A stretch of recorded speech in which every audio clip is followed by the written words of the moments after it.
Mœurs artistiques, simple conseil. Les artistes, gens de lettres, auxquels se joignent quelques dévots et philosophes, forment une caste à part, caste indisciplinable et servile, corrompue et corruptrice, qui, sans se remuer beaucoup, agissant avec lenteur, a fait dans tous les temps beaucoup de mal et peu de bien. Ils sont adorateurs de la forme idéaliste en toutes choses. En religion, ils dédaignent le dogme et les pratiques du culte qu'ils laissent au vulgaire et ne font cas que de la contemplation et de l'union avec Dieu.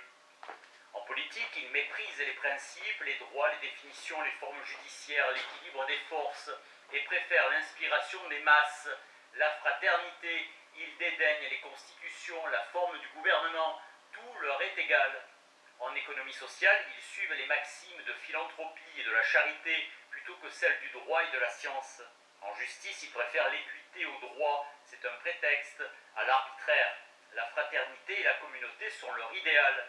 En morale, ils sont pour les mœurs libres, le bon cœur innocent de tout. Dans leur vie, débraillés, ils se croient les plus indépendants, ils sont les plus serviles des hommes. En littérature, ils sont ennemis des genres, des règles. En peinture, nous les connaissons. Les qualités et les défauts des artistes se déduisent naturellement de la faculté qu'ils mettent en jeu et de la passion qu'ils servent. Ils forment une classe à part, impérieuse par l'idéal, mais inférieure par la raison et la moralité.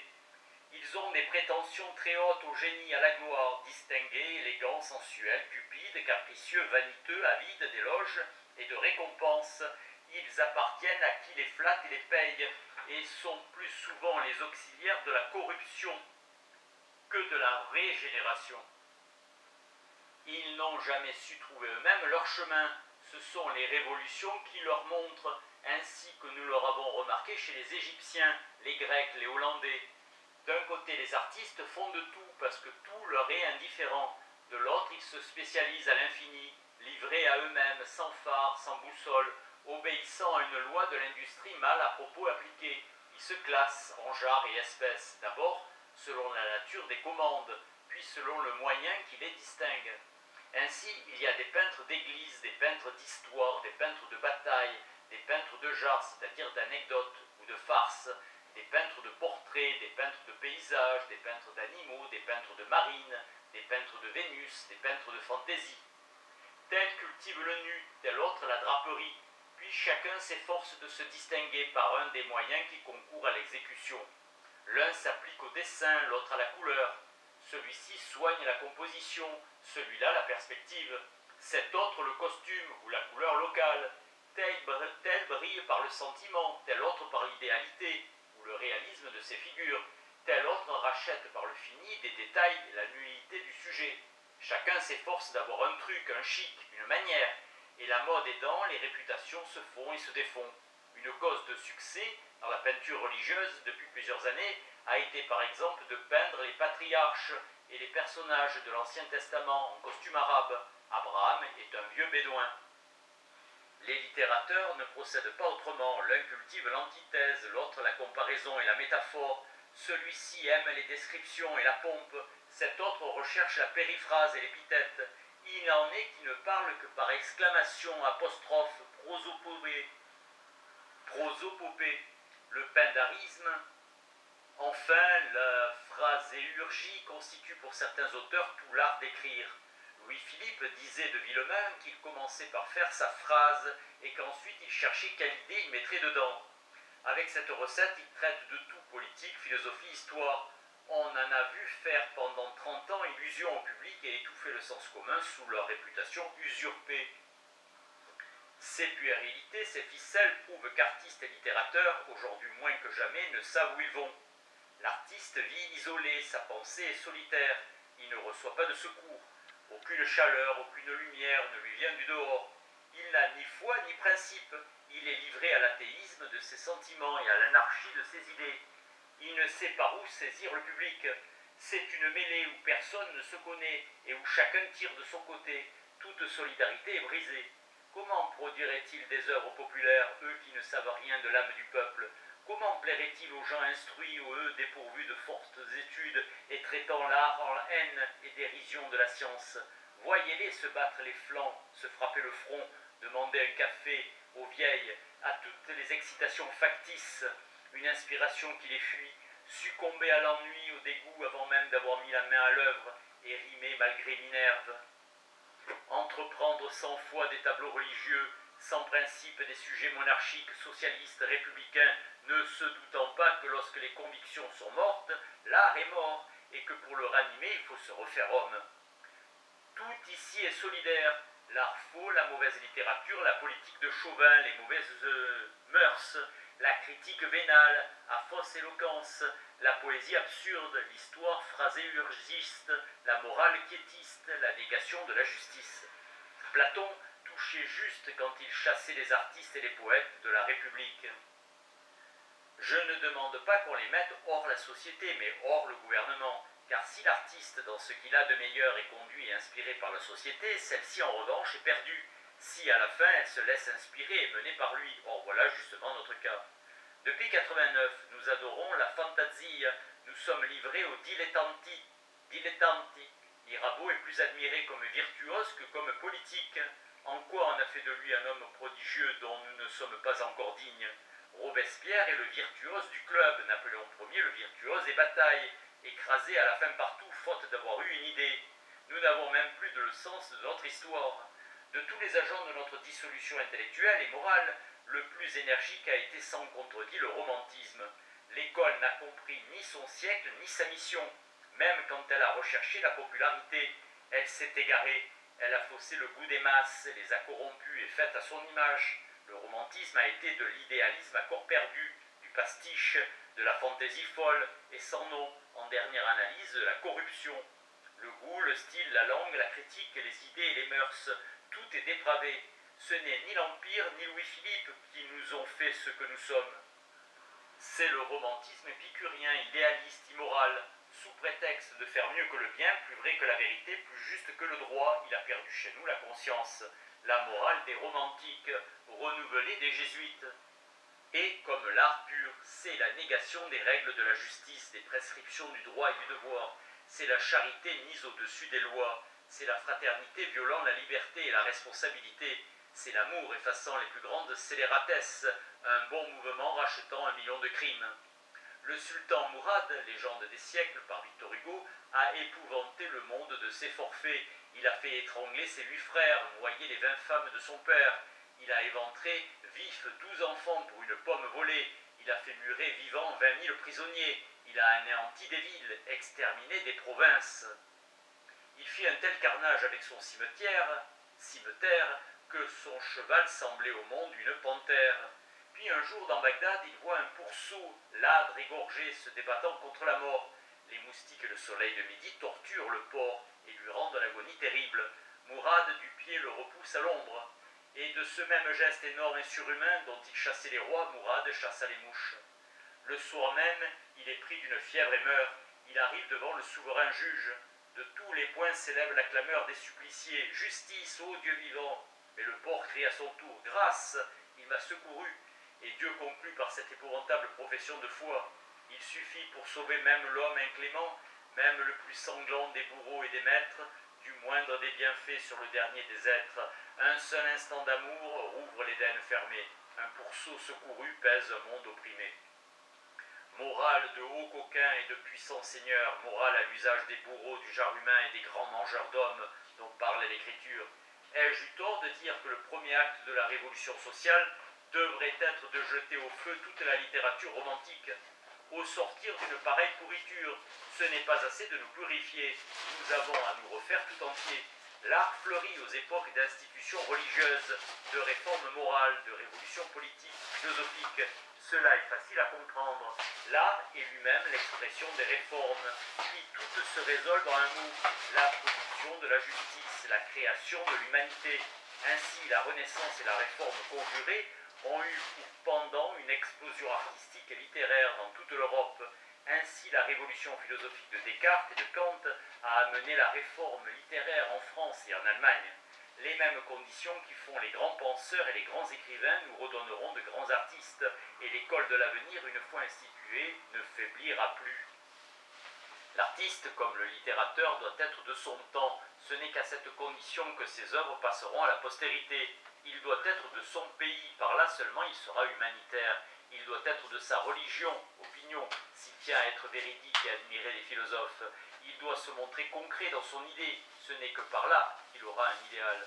En littérature, il faut revenir au style franc, net, vif, simple, précis, sobre de figure, sobre de couleurs, dépouillé de verbiage, de pompe inutile, de magnificence charlatanesque et de luxe vénal, au style analytique, démonstratif et français par excellence, ennemi de la rhétorique, de l'hyperbole, des antithèses.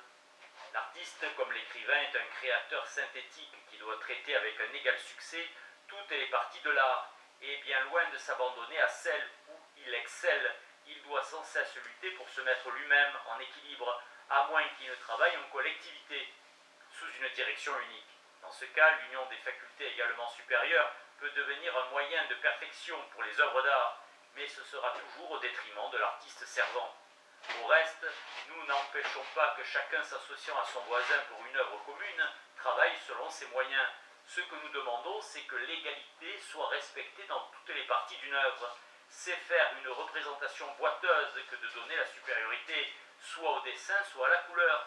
Ce qui importe ici est donc 1. Qu'une œuvre ne soit pas boiteuse, 2. Qu'il se forme une pensée nouvelle, commune, qui entretienne le génie, développe, crée une tradition et multiplie sans plus déchoir les chefs-d'œuvre.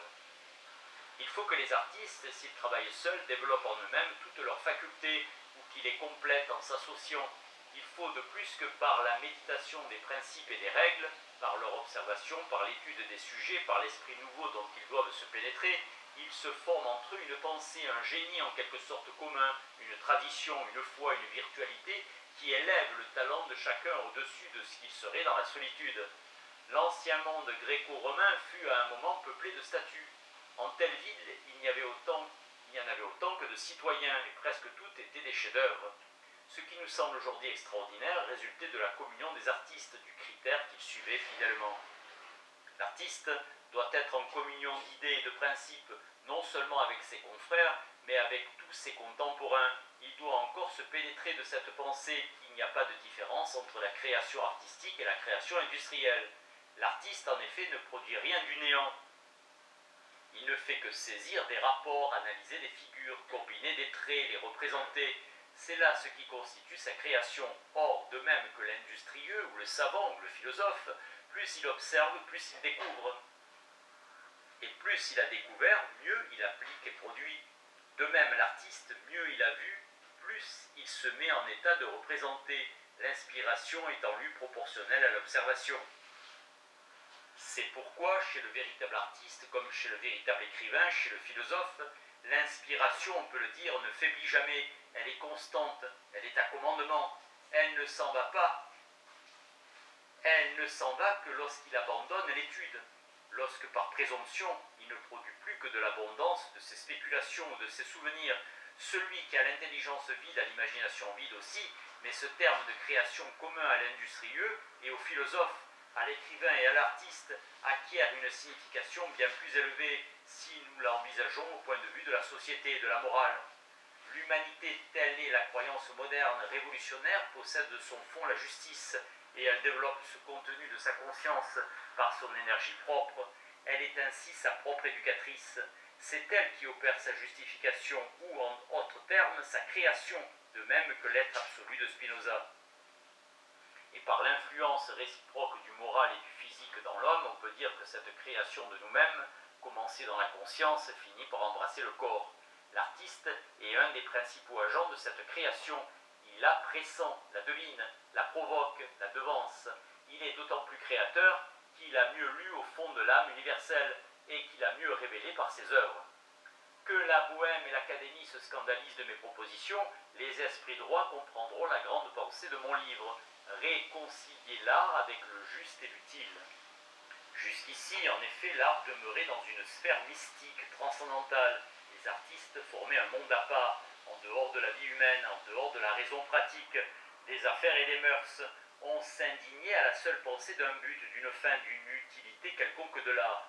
Ceux qui s'y dévouaient semblaient être d'une autre espèce que le commun des mortels, dont les lois ne semblaient pas faites pour eux. Ils avaient leurs mœurs à part. Ainsi, tandis que les gens d'art et de lettres méprisaient le monde des industrieux, bourgeois et autres, ils en étaient méprisés à leur tour. La qualité d'artiste était presque devenue un titre, à la mésestime, à la déconsidération. Tout cela maintenant est fini. Un artiste sera désormais un citoyen, un homme comme un autre. Il suivra les mêmes règles, obéira aux mêmes principes, respectera les mêmes convenances, parlera la même langue, exercera les mêmes droits, remplira les mêmes devoirs, jugé par des hommes qui ne seront pas de sa profession, il n'en sera pas moins jugé par ses pairs. S'il ne rencontre plus d'idolâtrie, si des honneurs excessifs ne viennent plus le trouver, il ne connaîtra pas non plus d'ostracisme et se sentira en famille. De même que le comédien et le chanteur, l'artiste devra être avant tout honnête homme, d'autant plus honnête homme qu'il sera plus artiste. De tout ce qui précède de ce rapide coup d'œil jeté sur les différents caractères de l'art chez les Égyptiens, les Grecs, les chrétiens du Moyen-Âge et de la Renaissance, les réformés hollandais, enfin, de l'examen des œuvres de peintres contemporains et de quelques tableaux de Courbet, résulte pour nous, public, un ensemble de notions, de principes et de règles que nous pouvons considérer comme la théorie la plus complète de l'art. Nous avons de quoi comparer, juger, classer, de quoi motiver nos préférences, imposer nos idées, tracer une direction, indiquer un but et marquer la condition de nos suffrages. Toute création de l'art, comme de l'industrie ou de la politique, a nécessairement une destination. Elle est faite pour un but.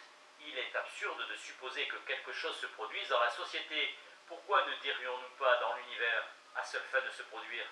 Ce principe incontestable posé, il ne reste pour l'art que deux alternatives. Ou la peinture aura pour effet dans l'ensemble de ses œuvres, les plus sérieuses comme les plus légères, les plus savantes et les plus capricieuses, d'exprimer la vie humaine, d'en représenter les sentiments, les passions, les vertus et les vices, les travaux, les préjugés, les ridicules, les enthousiasmes, les grandeurs et les hontes, toutes les bonnes, les mœurs bonnes ou mauvaises, en un mot, les formes, d'après leurs manifestations typiques, individuelles et collectives, et le tout en vue du perfectionnement physique, intellectuel et moral de l'humanité, de sa justification par elle-même et finalement de sa glorification, ou bien sous prétexte de liberté, d'indépendance de l'art, de génie, d'idéal, de révélation, d'inspiration, de rêverie, de fantaisie, elle se mettra au service soit de l'idéalisme religieux, de l'illuminisme, du fanatisme, du piétisme, soit du désœuvrement, du luxe et des voluptés, ou de l'épicurisme, ce qui veut dire que pour n'avoir pas voulu d'une mission hautement morale, pratique et positive, l'école de l'art pour l'art s'en donnera une parfaitement irrationnelle, chimérique et immorale. Cela est fatal, et les faits le prouvent. De cette définition primordiale de l'art et de sa fin, il suit que dans toute œuvre d'art, on doit considérer en premier lieu l'idée même de l'œuvre, son but pratique, et en second lieu l'exécution. Les effets avant les moyens, le contenu avant le contenant, la pensée avant sa réalisation. Que l'idée de l'artiste doit être toujours logique, rationnelle, vraie, et que tout ce rapport à l'œuvre tombe sous la critique philosophique, mais qu'on ne saurait juger de même avec une égale certitude du revêtement de l'idée, parce que de gustibus et coloribus non disputadum. Une œuvre d'art se compose donc d'idées et de représentations, la première rationnelle, la seconde dépendant du goût et des moyens de l'artiste, celle-là démontrable, celle-ci non démontrable. Mais qu'en tout cas, il y a ceci en faveur de l'idée que si tout ce qui est raisonnable n'est pas nécessairement bien dans la représentation, rien de vraiment beau ne peut être irrationnel.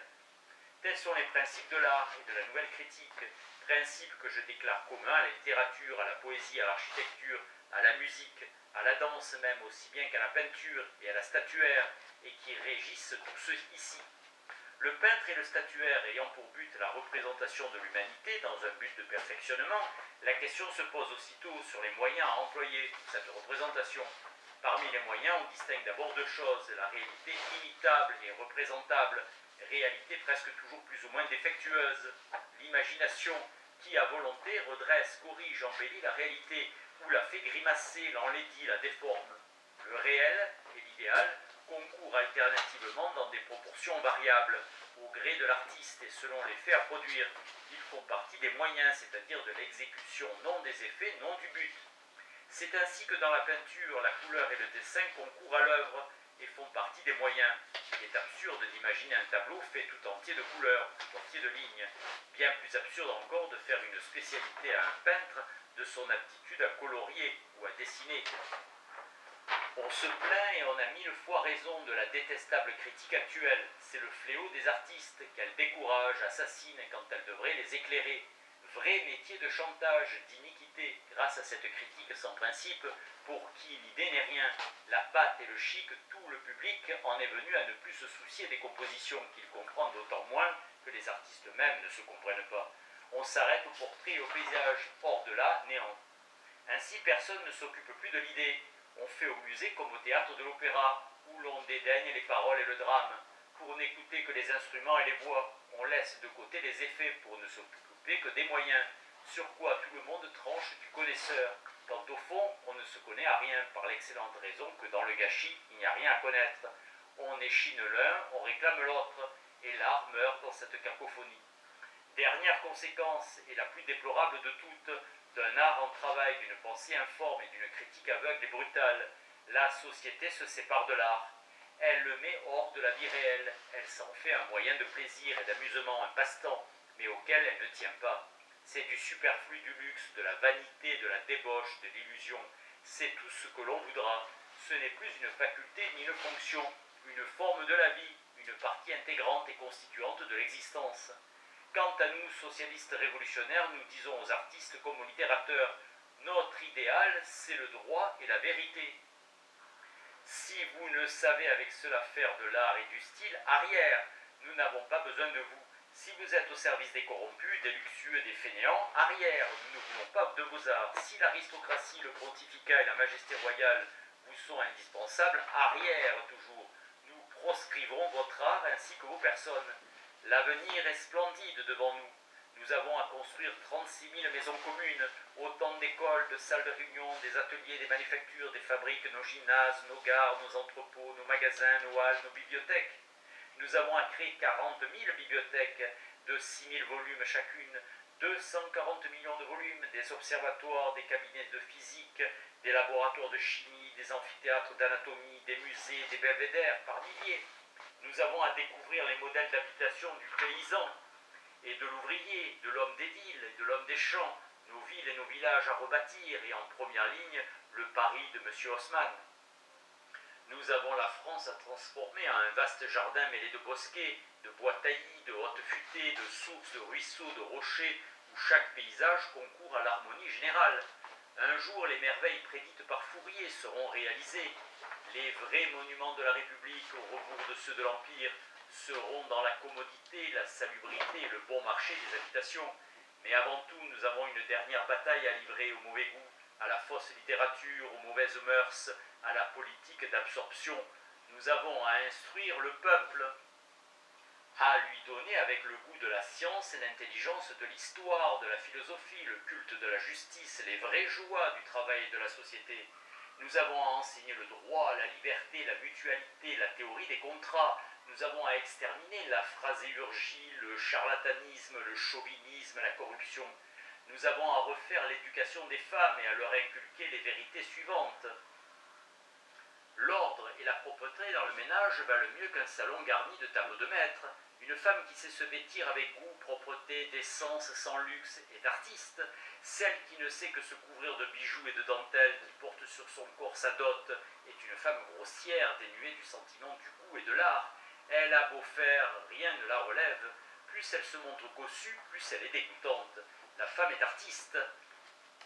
C'est justement pour cela que les fonctions du ménage lui ont été départies. S'imagine-t-on par hasard qu'elle va passer son temps à faire des aquarelles ou des pastels? Avant tout, nous avons nous-mêmes à réformer notre vie, chercher le travail, pratiquer la modestie et la sobriété, suivre les mœurs pythagoriciennes. La table est ruineuse, tant mieux, il nous restera avec l'art de manger proprement les choses, la sobriété.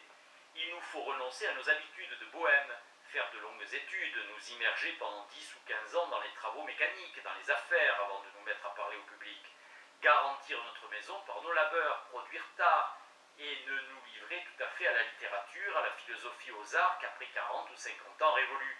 À ces conditions, nous verrons revenir les grands siècles, nous serons à notre tour originaux, nous serons décidément émancipés et affranchis, l'humanité pourra proclamer sa majorité, elle sera libre.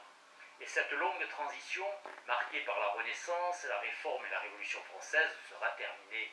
La régénération sera accomplie et nous pourrons appliquer à l'esprit nouveau ce qui a été dit de l'esprit ancien ou Saint-Esprit, et renovavis faciem terrae.